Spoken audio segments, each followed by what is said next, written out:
Hello, and welcome back to the Smooth Brain Society. Today, we're going to be talking about emotion regulation and attentional deployment.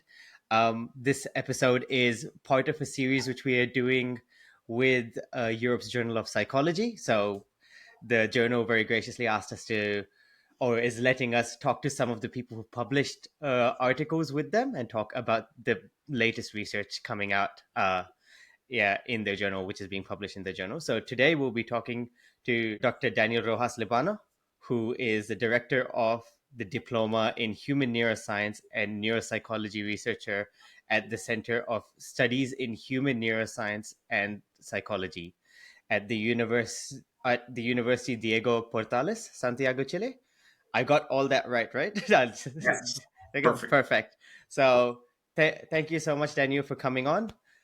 Um, and so Daniel was here to talk about his team's publication. I did mention it's about emotion regulation and attentional deployment, but the title of the publication is "Behavioral and Neuropsychological Correlates of Emotion Regulation via Attentional Deployment," and Europe's Journal of Psychology is an open access journal. So if anybody listens to this podcast and is like, okay, I want to actually read the scientific side of it, then the link will be in the description and you guys can go there and read it yourselves. So awesome. Thank you so much, Daniel, for coming on. And thank you, Beth, for joining as well as co host again. Perfect. Thanks for having me. Brilliant. So let's get started. I think we need to start with some basic definitions then, Daniel, so that because those words are quite fancy. So could you tell us what you mean by emotion regulation to begin with in a science context? Yeah, of course. So, so this is, I think it can be expressed like quite simply. It's the idea that we can and we always do try to change the emotions we experience, try to influence the emotions we experience. Sometimes to so to speak, to turn up the volume, sometimes to turn it down. Sometimes you want to decrease some emotions you're having, sometimes you want to sort of sustain them and increase them. And the this ability to change, influence what is happening in your emotional side, that's emotion regulation, like in general. Um, and I guess I should say something about emotions themselves. There's a huge debate about what an emotion is, but I think we can sort of settle in about like saying a sort of package that happens in your body, in your experience, in your behavior as a response to some event that could be internal or external. And it has these sort of three dimensions that are not reducible to one another, like your experience, your physiology, your behavior. Um, and specifically, we are in this research, we are sort of using as a reference a model that's been widely used in the field, and this model contains or describes the emotion as happening in a situation which triggers something, which within that situation you pay attention to something there. uh, uh, Within that thing you pay attention, there's an appraisal that you do. There's an appraisal in the sense that you sort of implicitly or explicitly decide if this is good or bad, and then there comes the response. In each one of these sort of sequential states are susceptible to being regulated.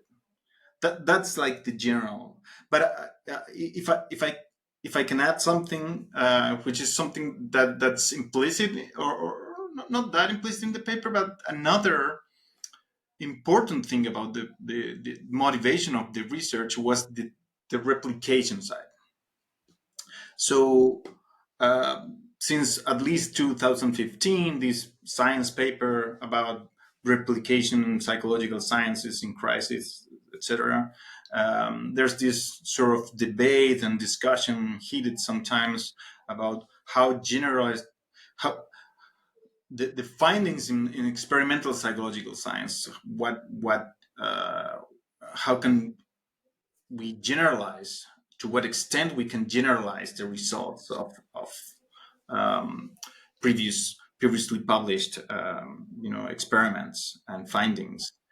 And it is a little more pressing in our side. I'm in Chile here, and a lot of when you do sort of a systematic review of the literature, a lot of the findings have not even replicated at all in South America, for instance. And so we wanted to do this dual thing: investigate emotion regulation through attentional deployment, but also to sort of evaluate to what extent these findings would replicate here. This previous published finding, in this case, were findings from a group in the U.S. How, to what extent they would replicate in a different, time, country, sample, uh, participants, etc. So yeah, that. Yeah, you've touched on something really. I was going to ask maybe a bit later, but I think we can touch on it now a little bit about the almost Eurocentricity of research. So it seems to majority be based in Europe and the US, and especially emotional regulation is something that it might be different across different cultures, maybe, or different countries, dependent. So do you think it's mostly important for these psychology studies for us to kind of like replicate those? Because as psychologists, neuroscientists, we've all heard about the replication crisis, even just within our own countries, and regardless of looking across different countries, which is a bit of a nightmare. So do you think it's important that we kind of carry on? We need to do like lots of different these studies in lots of kind of different settings and countries and cultures to kind of understand it a little bit better. Yeah, I think it's interesting and important because um, there's this thing that, this work has been done, so people have thought about it, have designed tasks, designed experiments. So I I think if I'm coming to the field, I think it's reasonable to sort of use whatever it's been built already, and use it as a reference, and use this replicability as a also as an opportunity to sort of evaluate to what extent these findings are context sensitive. Um, and that's why I think it's interesting, because if it's whether you find like you replicate it, or you don't replicate, but what usually happens is something in between. You learn about the phenomenon, you learn about the this psychological process, and you learn about uh, once you have your replication, you can say, well, it didn't replicate as much, or to what extent. So let's now try to figure out what are the other variables that are mediating this, that are influencing this lack of replication, or this middle point replication, or this total replication. Um, and most of these, things, as you know, most of these concepts and ideas are intended to be applied to the human species, right? Not to any particular group, especially general things like emotions, or emotion regulation, or some other processes that we study with our tasks. So I think it's very important. I think it's quite exciting. It's interesting, and I think we had a sort of heated debate a few years ago, and I'm not sure what we made of it. And so I think it's interesting to pursue it. Yeah. I'll probably go on to it a bit more, but we can talk more about funding and kind of these different kind of countries where there's maybe not as much research, but we'll talk to that towards the end. I'll go back to the paper briefly. So you spoke about kind of emotions being maybe a response to an event, internal or external, and the kind of regulation is how we kind of control that. But with the attentional deployment, what do you mean by attentional deployment? Yeah, so one of these within this model, that's the model that it's sort of the child of James Gross from Stanford University.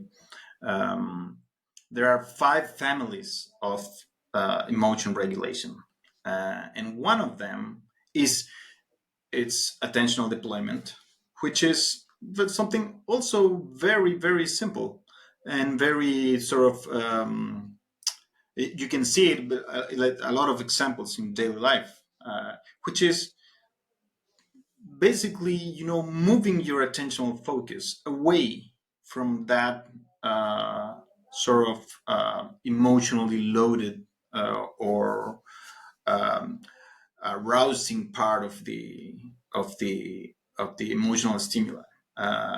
Say when little kids are gonna get vaccinated,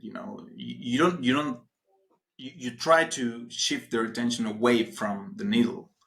You don't say, think about a big sharp needle. No, you don't say that. You say, you know, think of something else, or let's not look at that, or let's talk about something. Or even nurses sometimes they would sort of move here and say 1, 2, then do the thing, and then 3, and so the kid will notice, which are, I mean, it's a pedestrian example, but it's a very common strategy that people use, like move your attention away uh, from that part of the emotional stimuli that you don't want to get more input about it.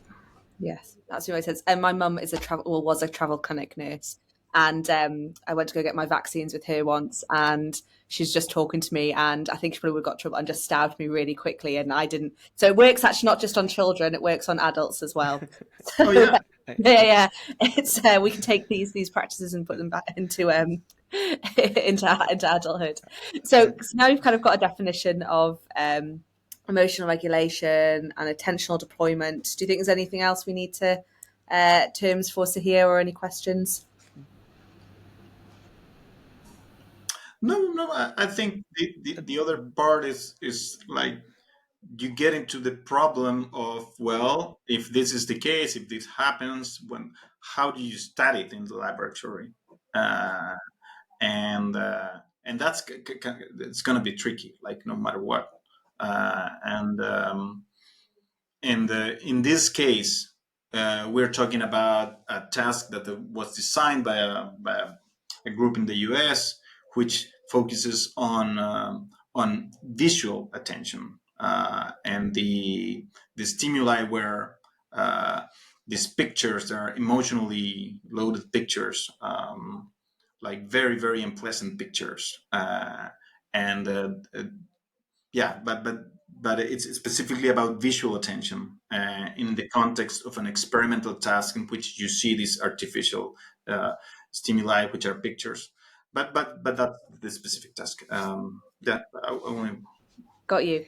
So maybe we could have a quick elevator pitch before we go full on into the kind of the full kind of experimental design. Could you give us a quick elevator pitch or a quick kind of run through of of the paper itself or the study, now that we've kind of got those terms kind of understood a little bit more? For the Yeah, scientific community, a verbal abstract almost. Yeah, exactly. Yeah. yeah, of course. So first, in terms of our replication, our task, we found the results that we were expecting as a replication, although with a lower effect size. So we found that people can regulate their emotions using attentional deployment with this task here in Chile with a sample of participants. They can do it, and we come up with a score sort of quantify this ability to use attentional deployment.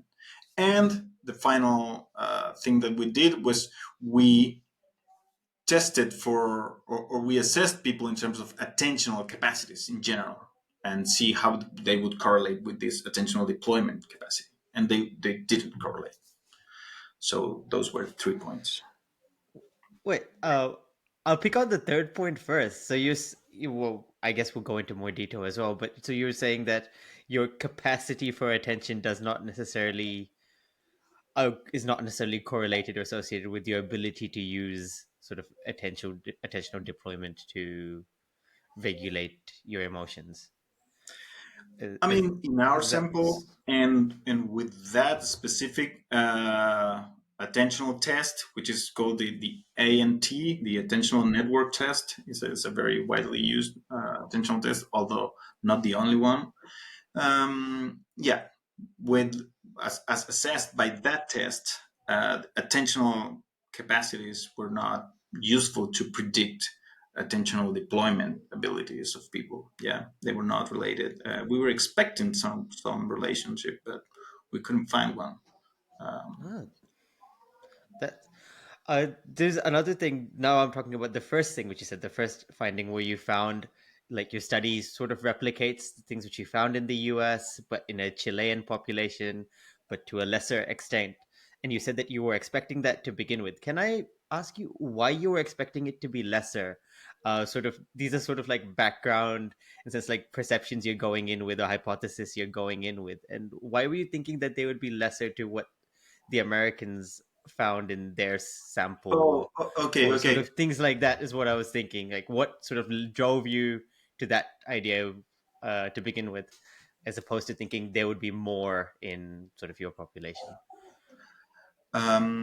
Yeah, okay. So this was not specifically related to their findings or our procedures, but like in general, people find more and more that when you replicate, especially studies from a decade ago or something, or before, your effect sizes are lower, and that can be explained by a variety of reasons. But one of them is that there's this. Um, there was before, at least, a lot of these practices that you sort of clean your data and sort of show or discard participants that did not really completed the task, or I'm sorry, that did not really were kind of outliers in some of the task metrics, and for a variety of reasons. And so it's very common when you replicate, especially studies from a decade or so ago, that you find a lower effect size. Actually, this 2015 science paper, that's what they found, that in the studies that they were able to replicate it, they found a lower effect size. And the literature has been discussing about this. In it's due to a mixture of some questionable research practices, which are not the literature has called them questionable research practices, which are not actual intents of deceiving or trying to actually removing data or something like this. It's just more like a cultural transmission of how to deal with data, and we decided to show all our data, all our participants, even the outliers, and that's gonna lower your effect size in general. There's I don't know. All the previous tasks were done inside of a scanner, an fMRI scanner. We didn't do that, and we used a regular experiment room. That could be something as well. I don't know.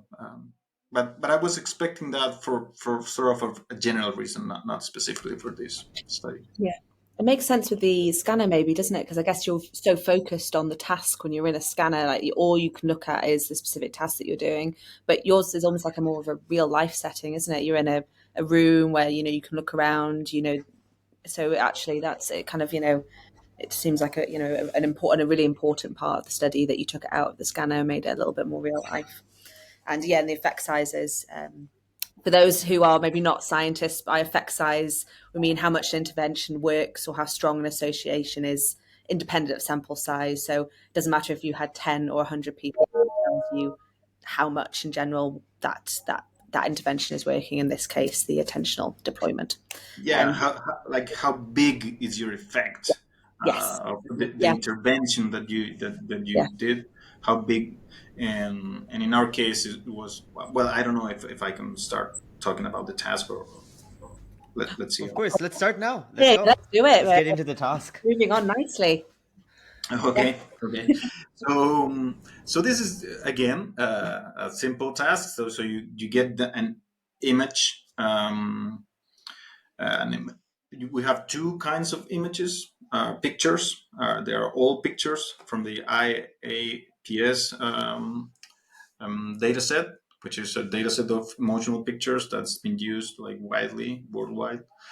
Um, and we have neutral images like landscapes or objects in a table or something like this, and unpleasant images, which have been rated like for tons of people as emotionally, very, very unpleasant.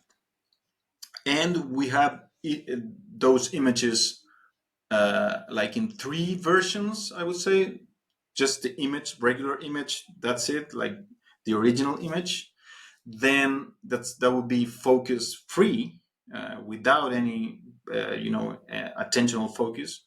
Then you would have some pictures with a circle in an arousing part of the image, um, and that we would call that, arousing focus. And then you would have some images which you will have this circle, but in a non-arousing portion of the image. And so, uh, after people looking at these images, they have to rate. They have to provide a rating and say how intense was the emotion that these pictures made you feel first, and then how positive or negative were. Like, we call that the intensity of the emotional experience and the valence of the emotional experience. And our reasoning was that as following the previous group, was if your intensity, emotional intensity experienced, changes when you change your focus, then that's attentional deployment. Then there's just evidence that the attentional deployment is it's sort of working, because we don't really give instructions to people beyond look inside a circle or observe freely. We don't say, try to regulate your emotions or something of the sort. We just say focus here, focus the whatever the focus is. Like, if it's, we don't say there's gonna be focus in arousing parts. We don't say anything. It's just observe your image freely if it doesn't have a circle, and look inside the circle if it has one. Um, and that's basically the task. And we monitor eye movements, sort of to know where the gaze, where people are looking at in the image. But in our case, it was basically to check they were following instructions. And then but the core was to sort of analyze the ratings depending on their focus. And we found that when you shift, well, first I would say we found that neutral images were, very low in intensity, like in general, and unpleasant images were higher in intensity and lower in valence. So the stimuli seem to work with variability, but we show that it works in our hands with our sample. These are things that you gotta check, because these images are kind of old sometimes. And this no times have changed. I don't know, but our emotional stimuli works. People, it's very clear. We show that in the paper, as some preliminaries before the main result.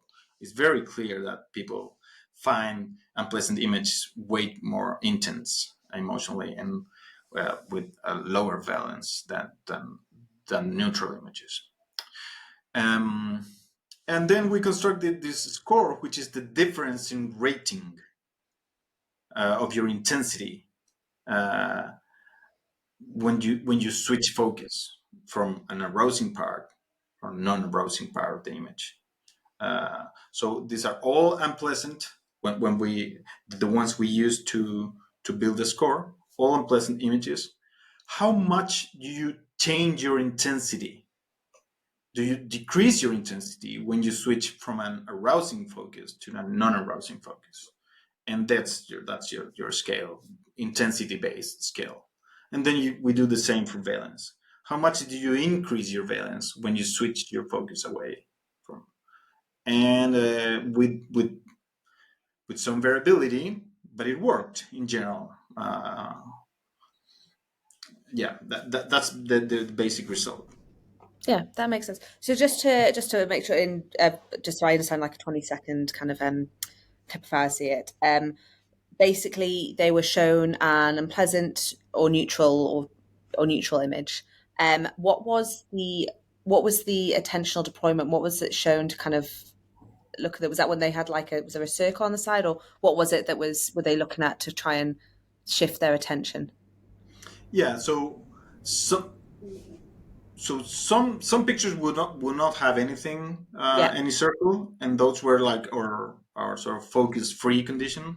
yeah, Then some others would have a circle, circle. Yeah, and some of those circles were in the non-arousing portion, and got we you. will call that Yeah, our non-arousing focus, which would be a sort of strategy which would direct your visual attention to a portion of the image that does not contain emotional content, and so it would serve to regulate. right. And Yeah, are others which have a circle in an arousing part, and so after rating, so you see pictures of these very unpleasant pictures with a focus on an arousing part, yeah, and then you rate them.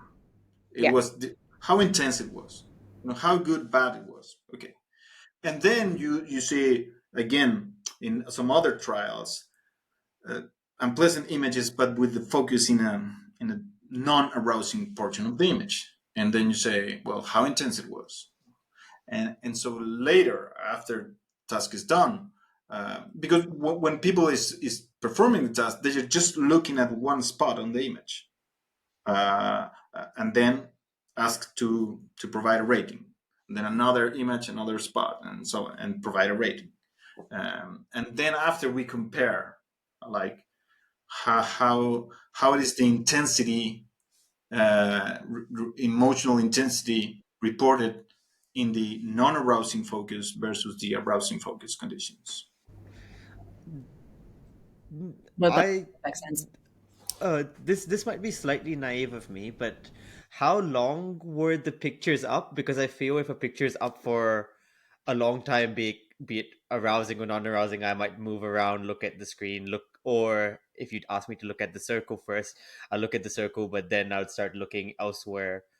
So did you have like time things as well, or do people, when you tell them to focus on the circle, So again, they yeah. only tend to focus on the circle? Okay, so regarding the time that the images were shown, of course we can discuss that. But in our case, we were again trying to be as faithful as possible as the original setup. And the setup was like you would watch. Let me check if it's 4 5 or yeah, it was 5 images, 4 seconds each. 5 images of the same category and the same focus condition, category meaning neutral or unpleasant. There were the 5 that were unpleasant, or the 5 were neutral, and they will all have the same focus condition. Um, Say if it's an arousing portion or a non-arousing portion, and then after those 5 images, watch each one for 4 seconds. Then you provide the ratings. That's the way Okay. the original task was designed, and we were following that. And Yeah. then do you provide ratings on each one of those five, or do you give an overall rating for No, those an five? overall rating. All right, cool. I think, yeah, the strategies sort of put a lot of stimuli, and then, but with of the same, category, of the same type, and then ask to provide a rating. And the overall task was, it took people 20 minutes or so. 22 minutes was fairly quick. Yeah. Okay, so just like how Bet loves to do, just a quick recap. So you're like five images for 4 seconds each, then they rate it, and then another 5 images. So if you had like pleasant first 5 times, then it could be neutral first. Sorry, it could be unpleasant for the next five, and then the next five could have a circle somewhere in the corner, but they could be unpleasant images, and then the next one could be unpleasant images with a focus on the arousing part, and that just keeps going for 20 minutes in random orders, essentially. Exactly. And Okay. we have 5 big, kinds of images, because you have the neutral. You could have neutral with or without focus. Yeah. There's no arousing focus in a neutral image, like by definition. And then the unpleasant, you could have no focus or focus free, focus in an arousing portion, focus in a non-arousing portion. So you have sort of 5 types of trials, and you would go for 20 trials, each containing 5 images of the same kind. And the main finding from it was the fact that although the effect size was smaller, when you had the circle in a non-arousing area and the unpleasant image, they rated it less intensely. So this attentional deployment did work and does replicate. Yeah, exactly. And we sort of we were after, like, trying to sort of characterize that movement. In the original article, they sort of show that the mean intensity is lower, and that's it. They go and to try to see what are the, brain areas that light up or something like this. We were trying to sort of move. Go slower and try to characterize behaviorally our attentional, or get a sort of behavioral or decisional metric of attentional deployment. And Yeah. so we constructed this intensity rating difference, like how different were the Yeah. intensity ratings in one focus condition versus the other focus condition. Like the intensity ratings, how they would change as a function of the attentional focus. And we found that it worked. So there's, of course, there's a distribution, and the distribution is centered around intensity decrease. But there are people that show no, like, show this difference to be around zero, which is they didn't change too much.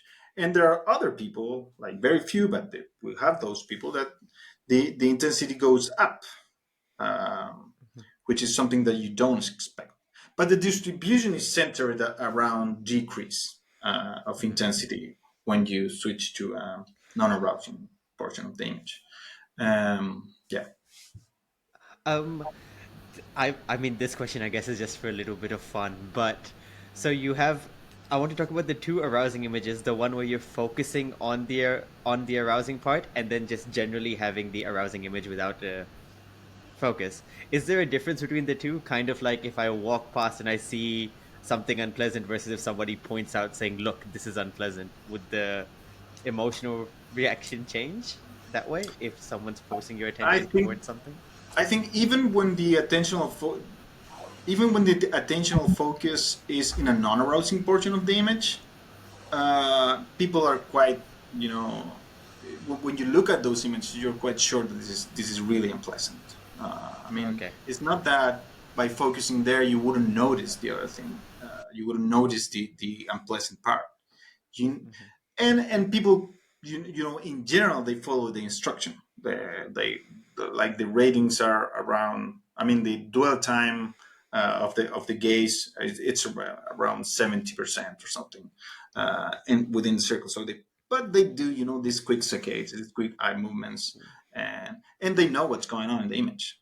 So images with an attentional focus that's um, unpleasant images with an attentional focus that's non-arousing are still, rated worse than neutral images. They do not compare.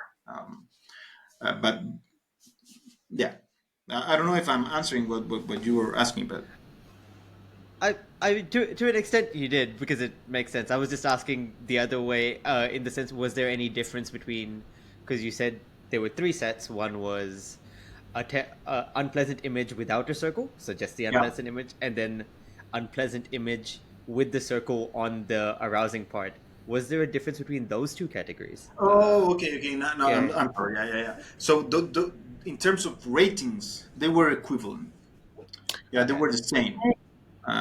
So it seems like when you don't have a sort of instruction about where to uh, fix your attention, then you focus on the unpleasant portion, on the arousing portions. For the most part, uh, it was very similar in terms of ratings. Yeah, Yeah. Because I was just wondering if people look away the moment they see the arousing thing or something like that, Can't and help but if focus there's on no. it for those 4 seconds, can you?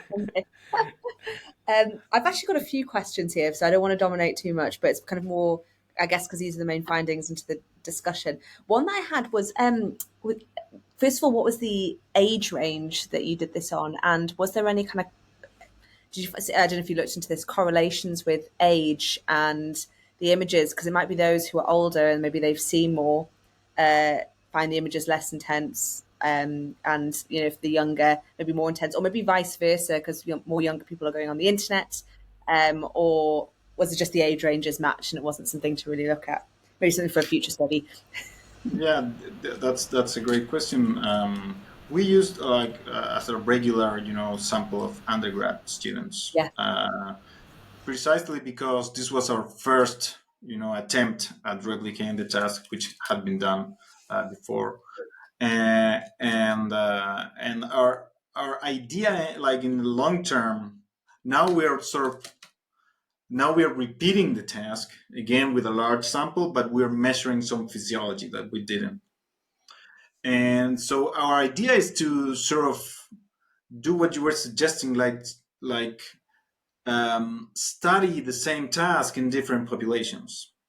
We are starting to study the task also in traumatic brain injury patients, because there are some. I do a collaboration with a colleague that studies traumatic brain injury in terms of neuropsychological rehabilitation, and there are a lot of research that suggests that emotion regulation is a problem for these patients, and of course another dimension very important is age, and so but we would like to sort of use the task and study it from different populations, maybe try different changes here and there, sort of know our instrument. uh, yeah, and there's always, yeah, we were not trying to claim that what we found is gonna replicate for all ages or all other groups. yeah. Yeah, Yeah. But it makes sense, actually, you're right to do it in an undergraduate population. It's a small age group. It means you've got less variability, and then you can kind of expand that more, especially for kind of the first study. And I guess kind of linked to that was, so you said the last study was done in 2015, which was 10 years ago. And I think it would be, the internet has played, a huge, huge role in the last 10 years. Do you, and we can see so much more, there's all sorts of, Reddit, 4chan, where I'm very sure you can see some pretty horrific things if you want to, and it's popping up all the time. Some Do you think that that will play a role in this kind of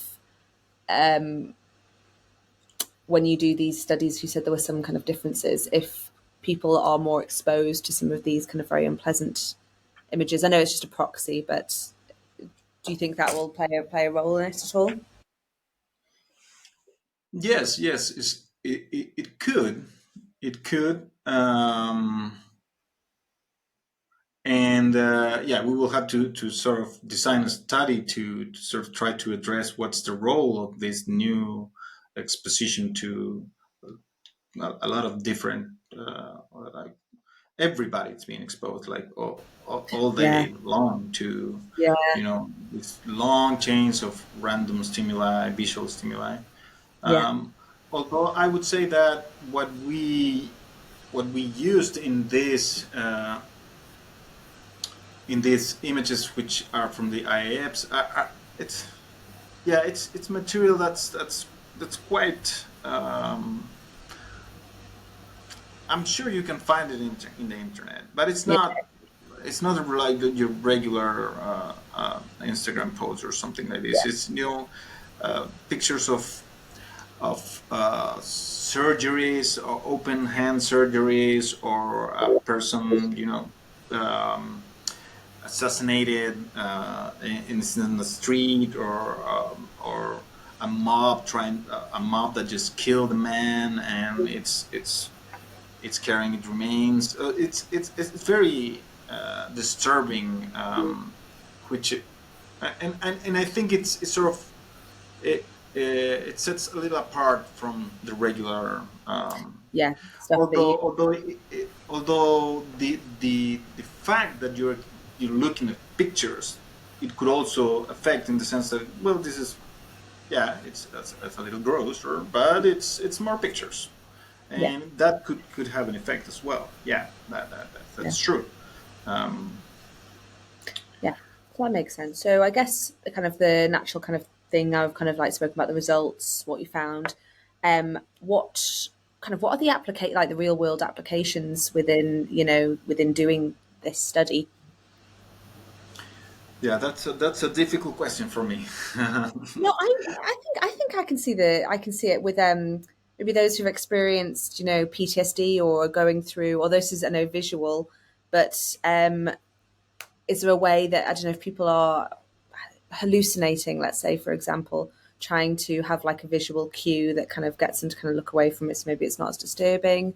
Um, yeah, I'm sure there is attentional deployment. Seems like there's there's uses there for maybe types of therapy in ways maybe.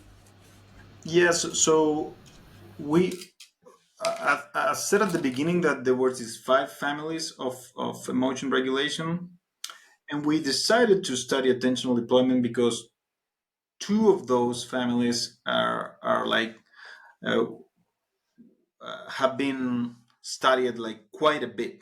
One of them is cognitive change, sometimes called cognitive reappraisal, which is like a strategy in which you try to sort of give a new meaning to what's going on.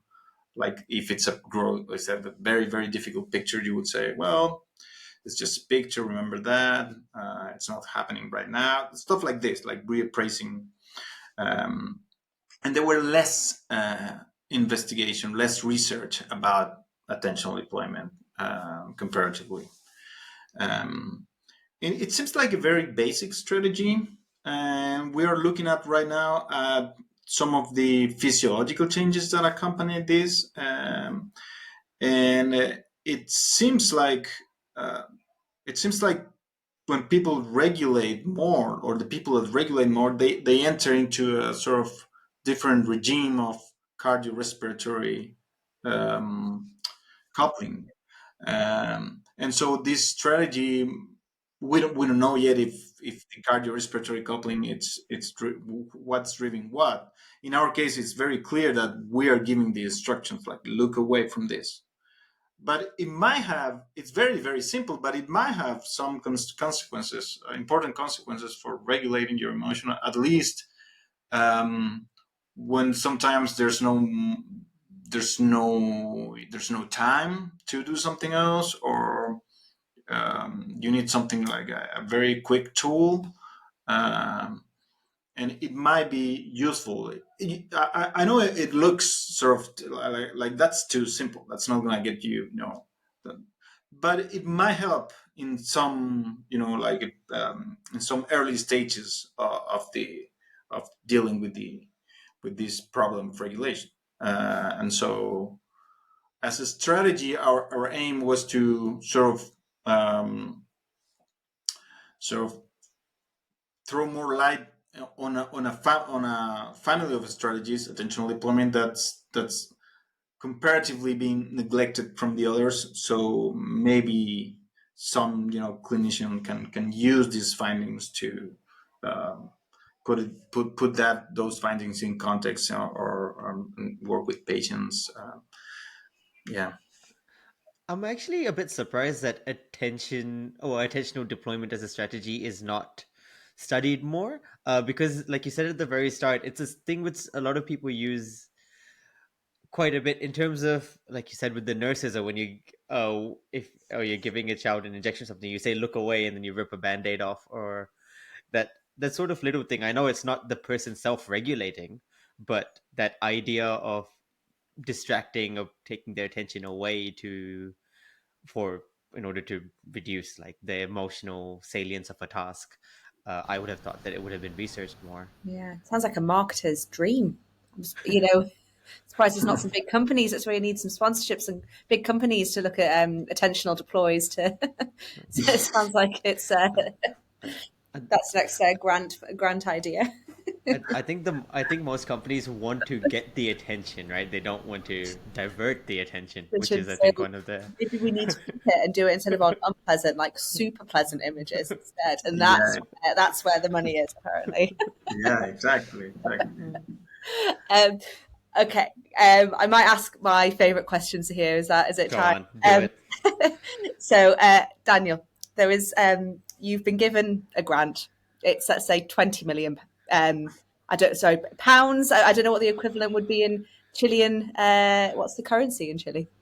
Pesos, right? Pesos, There's Chilean also pesos, like $1 is 1,000 pesos. okay. You're not doing the math, Beth. Just say just say unlimited I can Let's amount. go. understand. Let's say 2 billion pesos. That's a lot. Okay, that's a You've been lot of given money. 2 billion pesos, and there's no such thing as ethics. They've temporarily gone on holiday for a week, and you can do whatever you want. What would be a dream study of yours or experiment to run? I think I think most of what I struggle with is conceptual. It's not really practical. Although yeah, the money can help a lot. But I would like to do a study in which we study these three dimensions: physiology, behavior, and experience, um, in the lab, a very structured environment, in a and also outside of the lab, like in daily lives of people. We're I'm running a grant right now, and we are sort of doing a little bit of that. We're sort of so the parts are, we replicate this task, and then we're gonna do now with physiology, same task, and with patients, with TBI patients, traumatic brain injury patients, and those are the three sort of parts that we're going to do inside the lab. Like, that's the core of the project. But then we want to sort of try to find a way in which we can follow people through their daily lives, with hopefully with some kind of physiology monitor, and the experience monitor through an app or something. And I would love to see, one, what happens with these variables, like in our daily lives, in our daily activities, and two, how those changes compare to the changes to produce in the laboratory, and sort of put that in context with a large sample. Do you expect that the sort of the emotional responses you might get in real life would be higher than what you get in the laboratory? I would think so, right? I because I feel labs a very controlled environment at the end of the day, like you said, emotional appraisal. Everybody can just be like, it's just an experiment at the end of the day. Um, So you were saying you think it's gonna be larger in the laboratory? in real life, I think.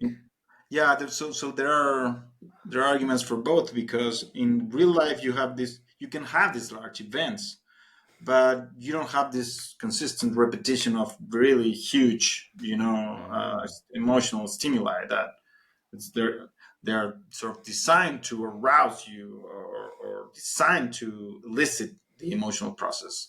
Uh, Whereas in daily life, I would think that it's much more variable. Sometimes you're gonna have these huge moments, but uh, you don't.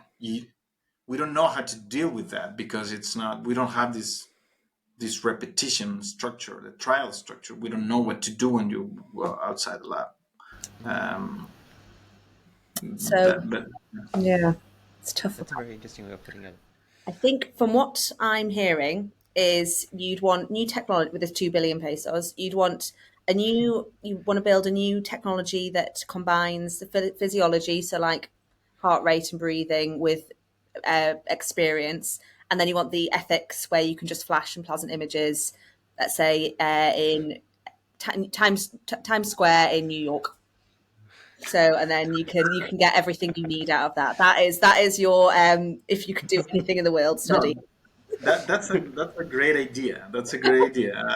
But I didn't thought about it. Yeah, that would Have, be a have, very interesting idea. But I was thinking more of how to like tracking whatever is that the people report throughout the day. Like, say you Got get you. Yeah. you get an alarm, and so you report about your emotions, your emotion regulation, and Yeah. when you're reporting, we have those as sort of posts throughout the day, and we can look at the what happens in the physiology around those times, Yes. So something like different this. intensities uh, in people's own can experience.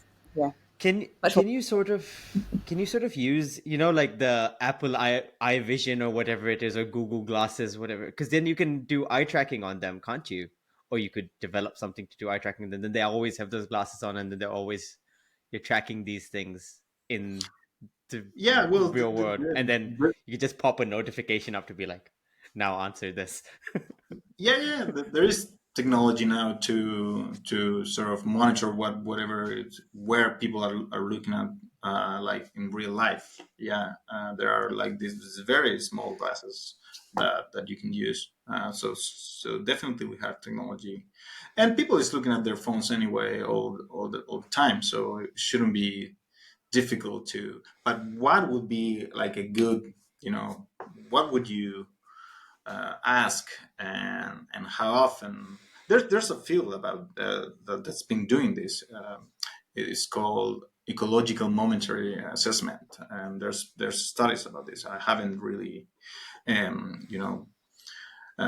read in like deeply what they're doing, but I know there's literature here to to use as a reference. But mix that with physiology. That's also a trick. Use sort of a device that we're trying to develop something. We're going to do probably a little pilot at the end of this project, and maybe ask for something on those lines for the following grant. Yeah. Nice. Yeah. Very interesting. So are you going to be doing any more replication studies, or are you more going to continue on this kind of line of thinking and kind of carrying on within the emotional regulation um, and the attentional deployment? The attentional deployment is definitely a big project in one of my research lines, but yeah, I'm currently doing another two replication experiments. Some of them are like we've already published some other replication experiments, so we're always doing some replication and trying to publish that. It's not easy to publish those things, even in journals that explicitly say, bring your replications, and so Yeah, you submit, and they say, oh, it's just a replication. they're not practicing what they preach. But that's what you're right. You've made a really fair point about why it's so important that we do replicate, because emotions are different throughout. We can't just focus on certain areas. So, oh, that's disappointing to hear, Daniel. You'll have to tell us Yeah, the it is. details after this. Definitely Yeah, not. it is. What was it? The European? Was it the Journal of Psychology. Journal of Psychology? That's not. That's a good Yeah, one. yeah, Uh, so, yeah, except the yeah, paper. I mean, replication studies even in animals are necessary when you do them on rats. If you use a different strain of rat, if it 100%. doesn't work, so why would this not be the same if across people with different histories, different backgrounds, different cultures, different ages, like you said, Yeah. all make Yeah, a and big not only difference. that, right? If you find like the same results, that's good. Very good, yeah. And still, if you don't, then you can start studying. Well, what other factors are are important in this process, in this psychological phenomenon, and so we get to know more about the psychological process. I think it's actually, you're right, it's even more important, isn't it? If we find out something, if it's not replicating, why is it not replicating? A bit more work, but in a good way. Yeah. Yeah, exactly, Yeah. exactly. Yeah, that's great. Oh, awesome. Any final questions, Beth? No, I think I got to ask my favourite question. So, uh, Daniel, is there anything which you'd like to cover which we haven't covered yet? No, Or, or do I we think think we ran through the paper and everything quite well? yeah, yeah, we did. really, Yeah. really, you explained it really, really well. It's incredibly interesting. No, that was really good. The last couple questions then. First, did you prepare a hot take for us? I read about it. I didn't really prepare it, but I Do you might have be able something to. or no? So this was, I think there was two parts. One was an abstract, So or what? so, So and the other was like what I do. It was oh, okay. So you prepared those. Okay, we can record those at the end of the podcast then. Brilliant. All right. In that case, then the final, just a final question from me then. If you had any piece of general advice to give for us, our listeners, from from yourself, what would it be? an It doesn't advice. need it doesn't need to be about science. Anything from your life. Well, It's actually that's the hardest question we ask. Yeah. uh, yeah. Uh, uh, but what do you mean advice for your listeners?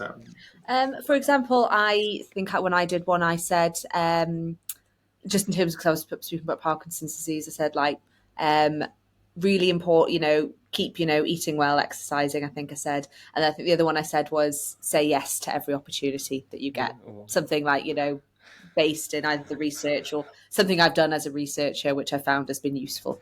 yeah. Yeah, yeah. I mean, for me, I would say that I try to I try to do this because I find it like it's very interesting. It makes sense, and it's important to do it. And so I would sort of say that it's important to try to find whatever it is that you find important, or you find it has some purpose, has some meaning, and so pursue it. um, Sometimes it's very difficult, it's discouraging, it's frustrating, but if it has like an important meaning for you, and you see that it, like, in between the problems and difficulties, sort of, you start getting something and giving something, and then it's worth pursuing it.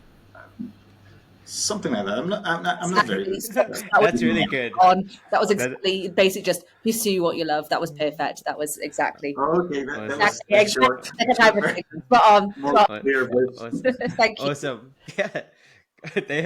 All right. No, thank you so much, Daniel, for coming. That was really, really interesting. And yeah, I hope we can see more replication papers from you in the future. Thank you, guys. Yeah. It's been uh, fun. It's Oh, been good. uh, It'd fun be great to speaking have to you you. on.